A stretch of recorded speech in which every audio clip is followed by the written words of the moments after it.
Հարցակույն դատական խորհրդի որոշում Երևան քաղաքի առաջի արձանի ընդհանուր իրավասության դատարանի դատավոր Զարուհի Աշխարհյանի ներկայացուցիչ Տիկին Սահակյանի միջնորդությունը ԲԴԽ անդամ Մելիք Ջանյանին բացառ հայտնելու մասին մերժել Հարցակույն դատական խորհրդի հաջորդ որոշումը Երևան քաղաքի առաջին արձանի ընդհանուր իրավասության դատարանի դատավոր Զարուհի Աշխարհյանի ներկայացուցիչ Սահակյանի միջնորդությունը ԲԴԽ անդամ Գրիգոր Բեկմեզյանին բացառ հայտնելու մասին մերժել Հաջորդ որոշումը Հարցակույն դատական խորհրդի Երևան քաղաքի Զարուհի Աշխարհյանի ներկայացուցիչ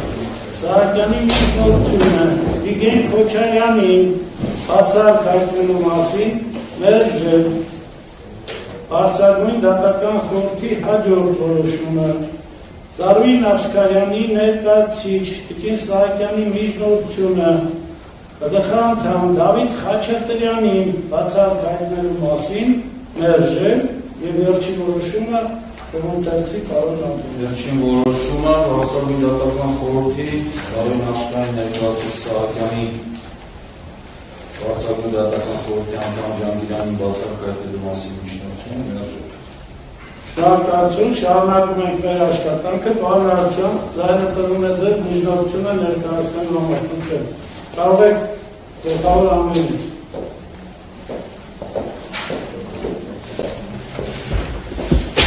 Արգելի խորհուրդ ներկայացնում եմ միջնորդությունը հետևյալի մասին։ Երևան քաղաքի առաջին արձանի ընդհանուր իրավասության դատարանի դատավոր Զարուհի Աշխարհյանը թույլ է տվել Քաղաքացիական դատավորության օրենսգրքի 12-րդ հոդվածի առաջին և երրորդ մասերում, 191-րդ հոդվածի առաջին մասի 4-րդ կետում, մարդու իրավունքների և հիմնարար ազատությունների պաշտպանության մասին Եվրոպական կոնվենցիայի 6-րդ հոդվածի առաջին կետում, Սահմանադրության 63-րդ հոդվածի առաջին մասում ամրագրված նորմերի խախտումներ, այն է, անտեսելով այն հանգամանքը, որ հայցվորը պատասխանողի կողմից իր գործողությունների առնչությամբ որոշակի հայտարարություն թույլ տալը չի վկայակոչել որպես հայցի հիմք, ուստի և դրա հետ կապված որևէ պահանջ չի ներկայացրել, նշված արտահայտությունը գնահատման առարկա դարձնելով և վճռում դրա վերաբերյալ հետևություններ անելով դուրս է եկել հայցի հիմքերի և առարկայի սահմաններից, խախտելով նաև անձի արդար դատաքննության իրավունքը։ Նշեմ, որ նշված գործողությունների առնչությամբ կատարված արտահայտությունը վերաբերում է ներխուժել արտահայտությանը, որի մասին խոսքի միջնորդությամբ հաջորդի։ Վարույթ հարուցելու առիթը և հարուցված կարգապահական վարույթի ընթացքի վերաբերյալ տվյալներն են։ Կարգապահական վարույթ հարուցելու առիթ է հանդիսացել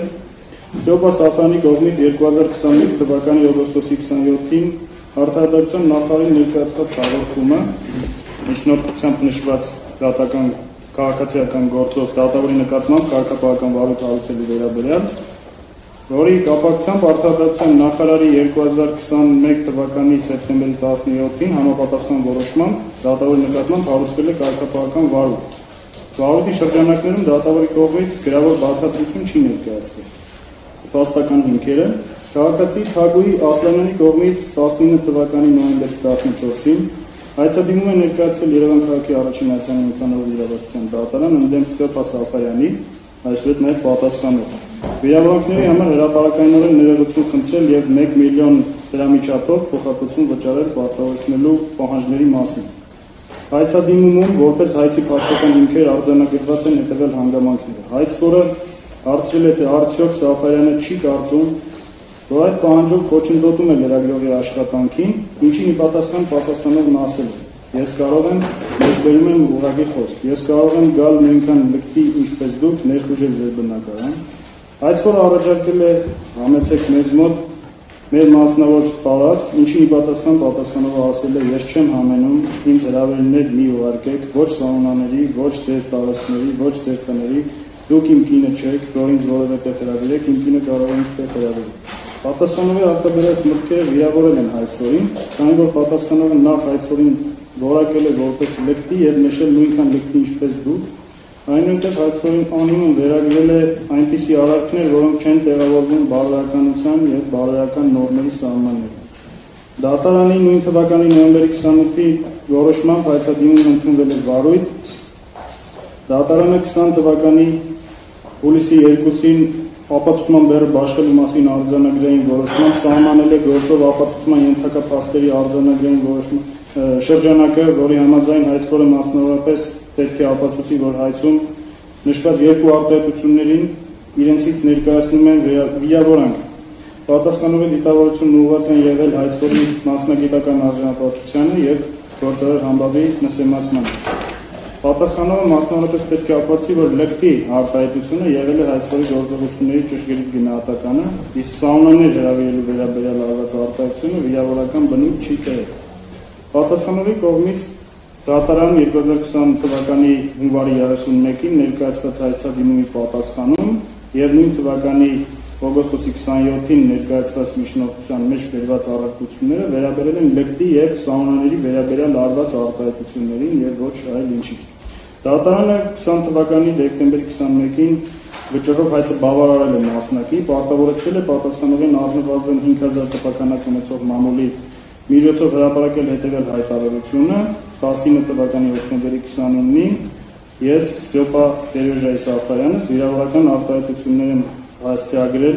Live News Media համանախագահ պատասխանատվության ընկերության լրագրող Թագուհի Ասլանյանին, որի համար ներողություն եմ խնդրում։ Վճռով որպես գործի փաստ նշված է հետևյալ հանգամանքը։ Հայցվորի կողմից ներկայացվել է ձայնային կրիչ, որը վերաբերում է վերամեջբերված արտահայտություններին, վճռի պատճառաբանական մասում դատարանը համապատասխան հղումներ կատարելով բացատրական եւ կոմանданշների բառարաններին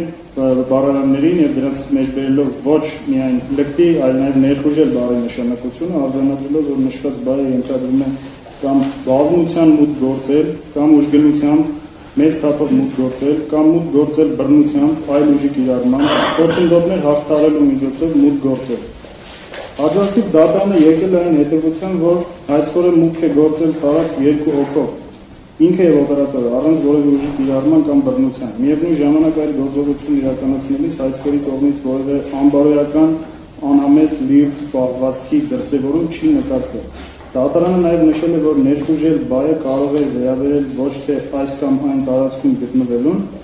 այլ անմիջականորեն մուտքին, մուտք գործելուն։ Եվ այս իմաստով հայցվորի կողմից մուտք գործելը տարածք չի զուգորդվել որևէ ուժի կիրառման։ Կամ լկտի պահվածքով Ոստի պատասխանողի այդ արտահայտությունը չի հենվել փաստերի վրա եւ կրել է վիրավորական բնույթ։ Վերաքննիչ քաղաքացիական դատարանը 21 թվականի ապրիլի 23-ին որոշմամբ գալով այն հետևության, որ վիրավորանք պարունակում է միայն լկտի արտահայտությունը, պատասխանողի կողմից ներկայացված վերաքննիչ բողոքը բավարարել է մասնակի, վճռը բեկանել, փոփոխել է, պարտավորեցնելով պատասխանողին առնվազն 5000 տպականակ ունեցող մամուլի միջոցով հրապարակել հետևյալ արտահայտությունը։ 19 թվականի օկտեմբերի 25-ին ես Ստյոպա Սերժայի Սաֆարյանս լկտի արտահայտության համար ներողություն եմ խնդրում Live News Media համապարփակ պատասխանատվության ընկերության լրագրող Թագուհի Ասլանյանին։ Նշված որոշման վերաքննիչ դատարանը արձանագրել է, որ հայցվորը ներխուժել արտահայտության մասով քաղաքացիական օրենսգրքի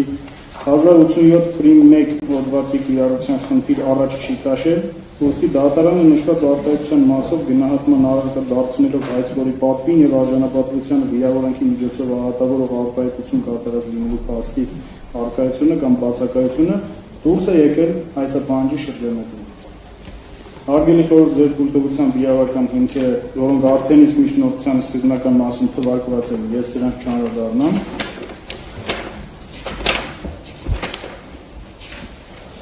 Գործի փաստերի համաձայն հայցվորի կողմից հայցի հիմքը կամ առարկան փոխել թույլատրելու վերաբերյալ որևէ գրավոր միջնորդություն դատարան չի ներկայացվել, իսկ դատարանի կողմից այդպիսի միջնորդությունը բավարարելու վերաբերյալ համապատասխան որոշում չի կայացվել։ Հայցադիմումի պատասխանը եւս քննության ենթակա արտահայտությունը թույլ տալու փաստի առնչությամբ որևէ դիրքորոշում չի պարունակել, որը ներկայացվել է պատասխանողի կողմից։ Ուսումնասիրությունից մինչդեռ հետևում է, որ դատարանը վեր է հանել նաև ներխուժել բայի բառարանային բացատրությունները, դրանց համատեքստում իր հերթին մեկնաբանել է քննարկվող արտահայտության իմաստն ու բովանդակությունը եւ դրանք տարածելով հայցվորի գործողությունների նկատմամբ գտել է, որ հայցվորի կողմից տարածք մուտք գործելը չի զուգորդվել բռնի ուժի կիրառմանը։ Ուստի պատասխանողի կողմից դրա վերաբերյալ կատարված ներխուժել արտահայտությունը կրում է վիրավորական բնույթ։ Այսինքն դատարանը առանց հիմքերի գնահատման առարկա է դարձրել պատասխանողի կողմից կատարված ներխուժել արտահայտության վիրավորանք լինելու հարցը, այդ կերպ լրացնելով հայցի հիմքում դրված փաստական հանգամանքները եւ հայցի առարկան։ Անդրադառնալով միջնորդությամբ բացահայտման ենթակա երկրորդ հարցին, հարկ է նշել, որ Կապական ազգի Սահմանադրական օրենքի 142-րդ հոդվածի 4-րդ մասի համաձայն, 5-րդ մասի համաձայն, նույն գրքի իմաստով առարկը համարվում է կոպիտ անպիտությամբ կատարված, եթե դատավորը չի գիտակցել իր վարքագծի ոչ իրավաչափ բնույթը,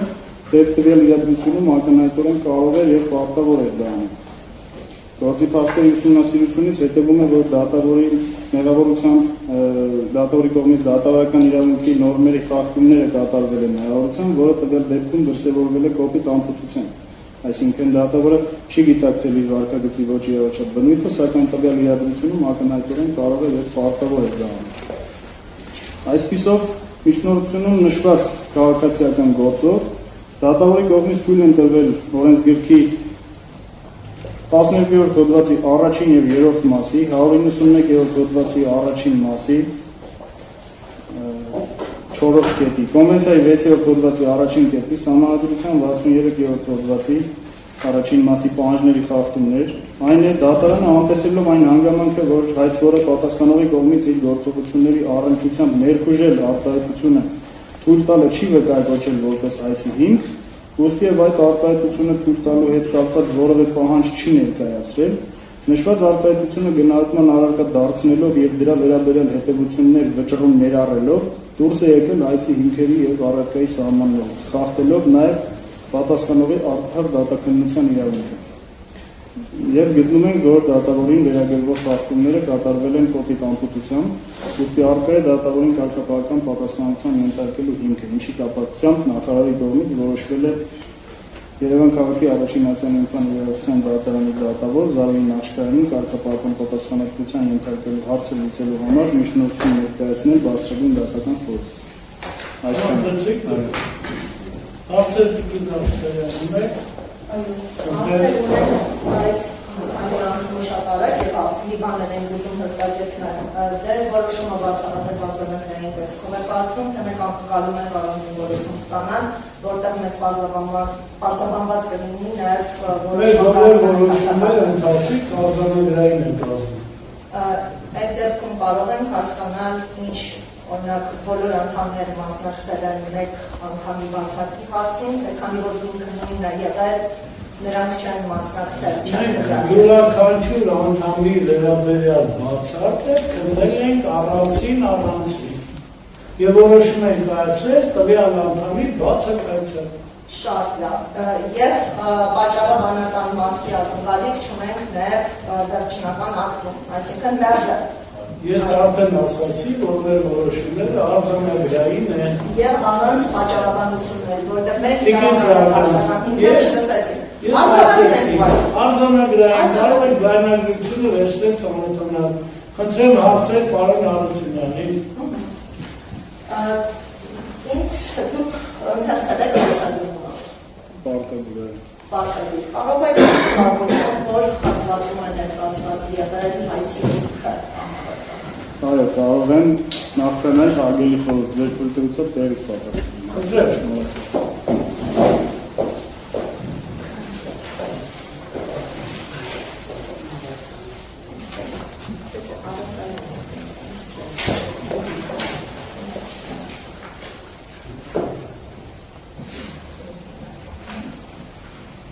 Այսօրինի երկրորդ էջում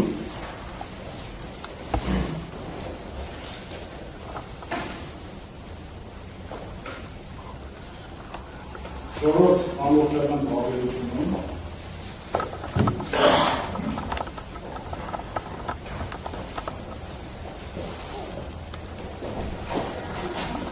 նկարագրվում է արտահայտությունների շրջանակը, որոնք վիրավորել են հայցքով։ Ձեր ինքը, որին դուք եք բերել, ճիշտ հասկանալու եք, 2, 3, 4, 5,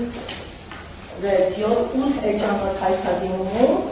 դուք հայցի ինքը կարողացել եք ընթերցել միայն երկրորդ էջի 4-րդ պարբերությունից կարող եմ խնդրել, որ բացատրեն, որպես դա չափազանց կարևոր է գործի համար։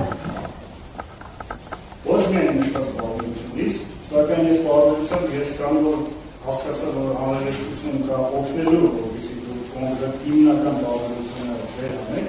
ես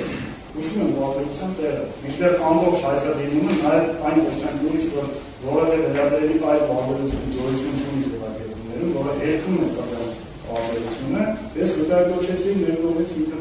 ընդունված ավելի ցայտուն արտահայտող պարբերությունը։ Եվ եթե անհրաժեշտություն կա վերահսկիչ մեկնաբանությունների և պատճառաբանությունների, ինքնում ավելի հստակեցնել հարցը։ Շատ է, ձեզ ծանոթ է երկրորդ էջի երկրորդ պարբերությունը։ Չէ, կոնկրետանում ենք, ընդհանուր բոլորը համանիշ չեն պատրաստ։ Սա մտնում է հայցի հիմքի մեջ, թե ոչ, և եթե ոչ ինչու։ Ոնց է, այսինքն այստեղ ընթացան աննշված է, որ տեսնելով հայցվորին առանց որևէ հարցադրման պատասխանողը պահանջում է դուրս գալ, որի մի պատասխան հայցվորը հարցրել է, թե արդյոք Սաֆարյանը չի կարծում, որ այդ պահանջը ոչնչոտում է լրագրողի աշխատանքին։ Ինչի մի պատասխան պատասխանողն ասել է չակյատների մեջ։ Ես կարող եմ գալ նույնքան լրտի, ինչպես դուք ներխուժել ձեր բնակարան։ Սա ևս շարադրված է հայցադիմումի գործի նախապատմության մեջ, ինչպես և ձեր կողմից վկայակոչված չորրորդ պարբերությունը, որտեղ կա մասնավորեցում։ Ինչ իրավական նշանակություն է տալիս երկրորդ պարբերությանը, որտեղ ներխուժել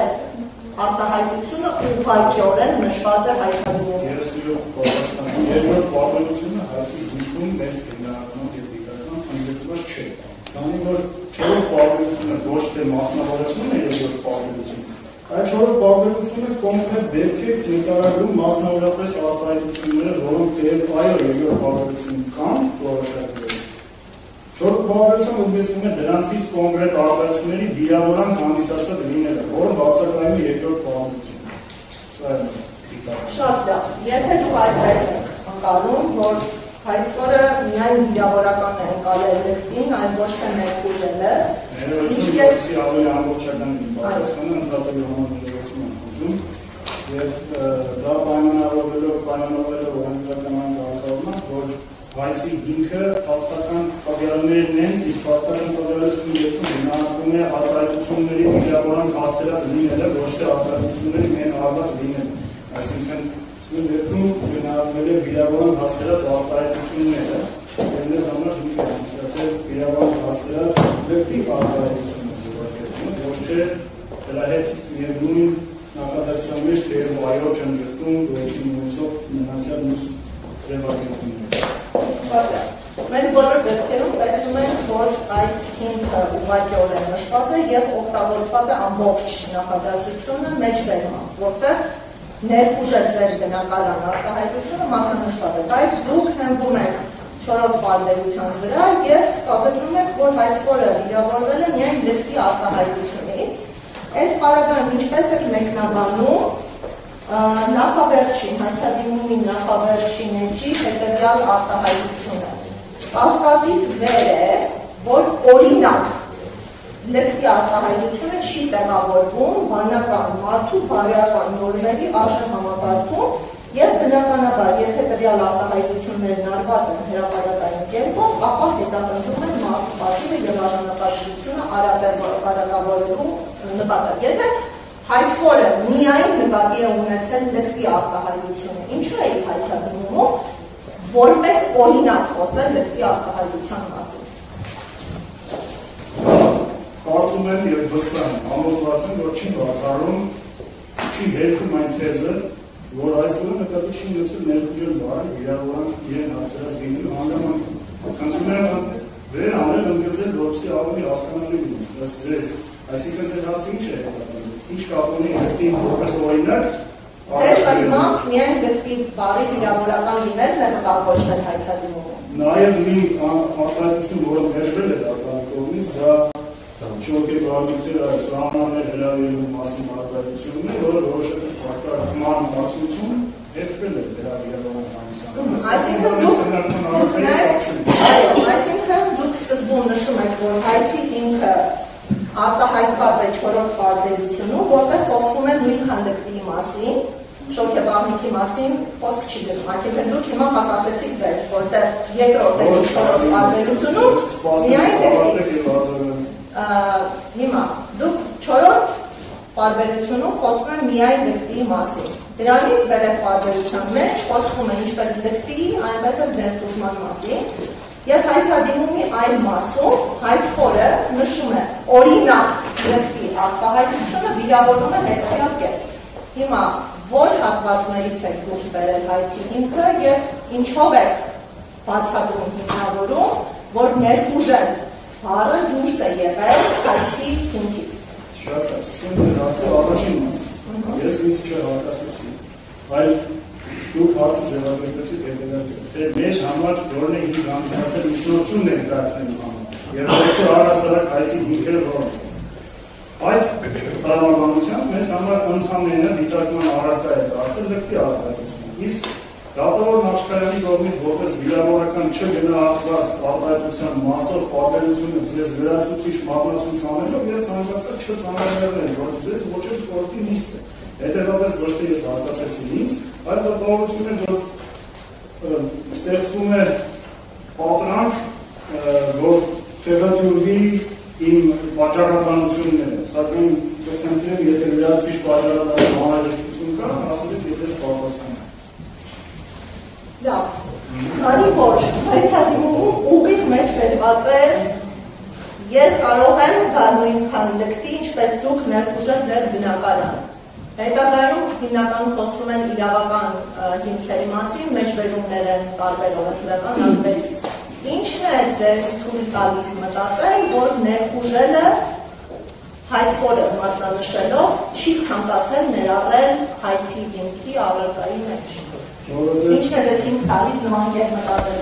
Որովհետև հայցունի որևէ ձևակերպման հայցադիմումում խոսք չկա առայն, որ դա վիրավորանք է հասցրել հայցխորը։ Դուք հիմնավորվածության աստիճանով եք գնահատում, այսինքն քանի որ շատ ավելի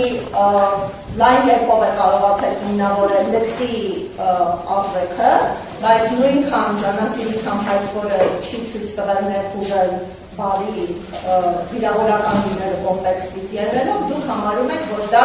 հայցի առարկայի մեջ, հայցի հիմքի մեջ ներառված չի։ Ես այդպիսի պատասխան չտվեցի, ոչ թե ջանասիրության, ոչ խաղաղության տեսանկյունից, այլ առհասարակ ջանասիրության ջան գործադրելու բացակայության տեսանկյունից։ Որևէ խոսք չկա այն մասին, որ ներուժելու ելույթը